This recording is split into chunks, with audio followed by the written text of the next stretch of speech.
You know, a really funny bit would to play the music as the intro, but then YouTube would probably kill me. This is a silly topic, but ever since it came to me, I just couldn't get myself to not talk about it. So, today we're talking about VRChat's most polarizing playlist, the music from Drinking Night.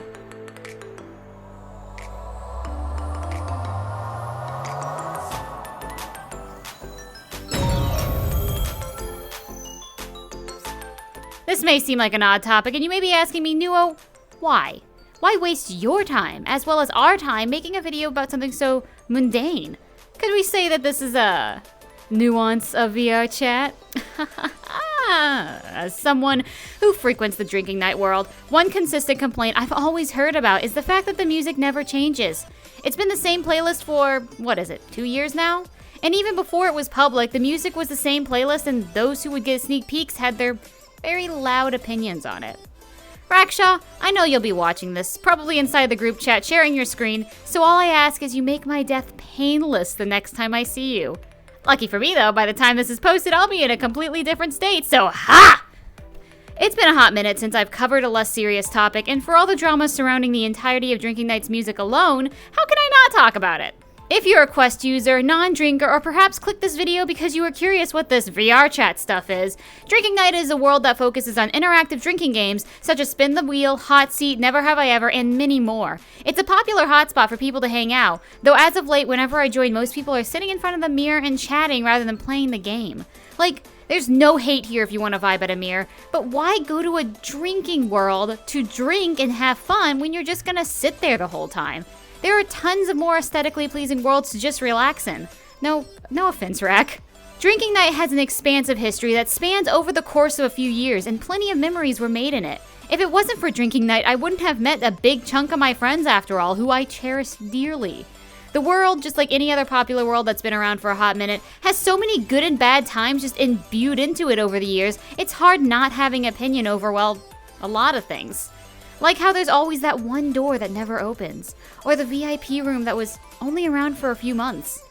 There's also the Meet the Family Hall, which I don't really know what else to say about that. It's a hallway with a mirror at the end, pretty straightforward.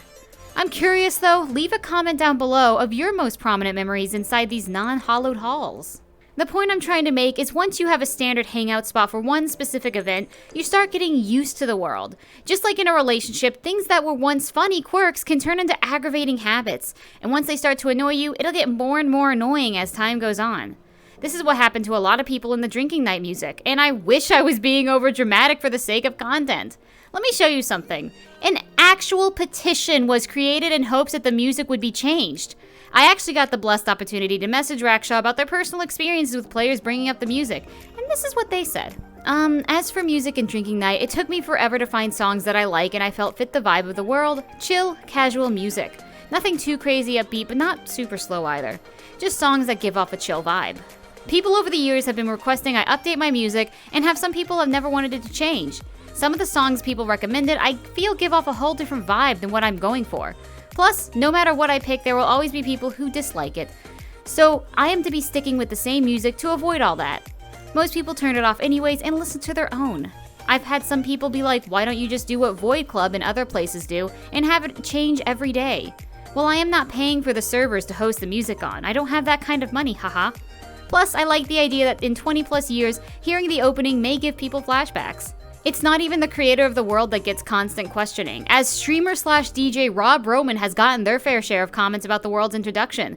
Even as someone who's friends with Raksha, I've gotten my own fair share of comments and questions about the playlist, which, if you're curious, Rak did actually upload a full playlist to YouTube. Now you can listen to the music even outside of VR. But what makes this world get so much more attention about their playlists compared to other worlds?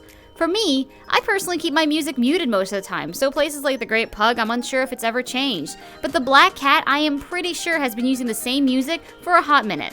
And that's not the only one. Tons of popular worlds have kept the same playlist untouched for years, and not once have I heard any comments about it. I'm no expert, as you're all pretty aware of, but I feel like one reason is specifically because of the customization of its opening. When you load in, you don't just hear music, you hear the whole introduction that Rob Roman has made exclusively for the dysfunctional family.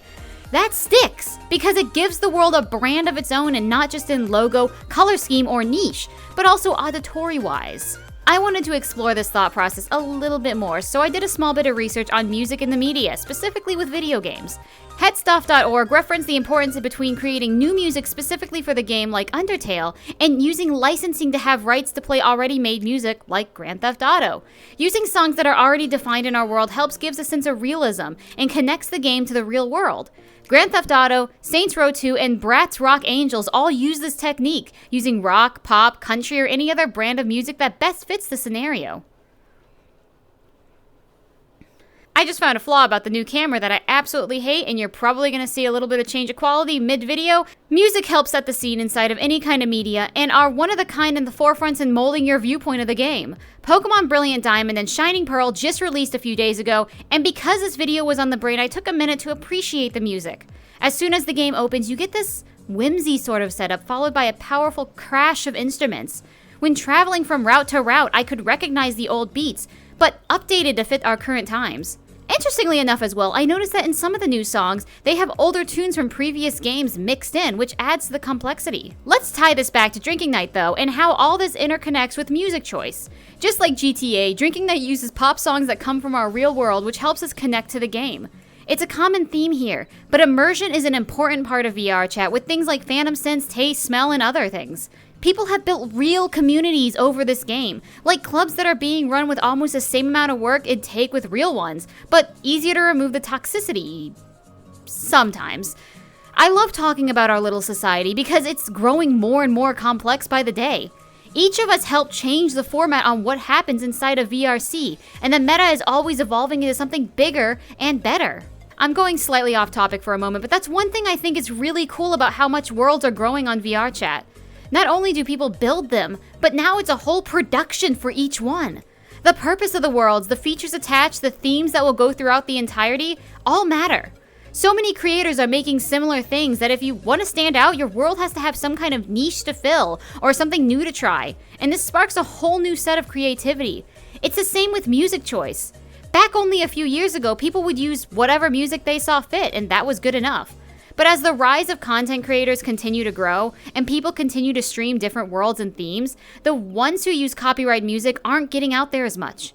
I don't know what everyone else's stance on getting paid for content is, but I personally like it. Sure, there are some videos I don't feel are appropriate to put ads on for extra cash, but overall, I would love to be a full-time creator for my stuff, and that can't happen if the worlds I go to use non-commercial stuff, because 1, I can't monetize it, and 2, I could get a strike. And I know there are other creators who are the same and don't want to risk their channel for a single world. Every creator wants to get noticed, but the meta is changing from just throwing what you have together to a full authentic build from scratch. I streamed 2 worlds a few days ago, Magic Heist and I think it was called the Pumpkin Master, and they were both fantastic experiences. These are the people who also made literally almost everything from scratch and are creating full-fledged games for free. I'll be honest, I'm still on the throwing what you have side of things, but shh. I cannot wait to see how much our game grows in even a year's time. Who knows what new features and gimmicks we're gonna see. That's really what drew people to Drinking Night, was the gimmicks. In Rack's dictionary, good enough doesn't exist. They were taking opinions, suggestions, ideas, and testing for more days than you can count to make sure that each game had the opportunity and quality to allow easy playing and enjoyment throughout the night. The music reflects that tone of I want to have fun and not think about a single thing for the rest of the night. And honestly, I love the music. I'm one of the people that kind of hopes it never changes. But I guess at the end of the day, it isn't my opinion that really matters.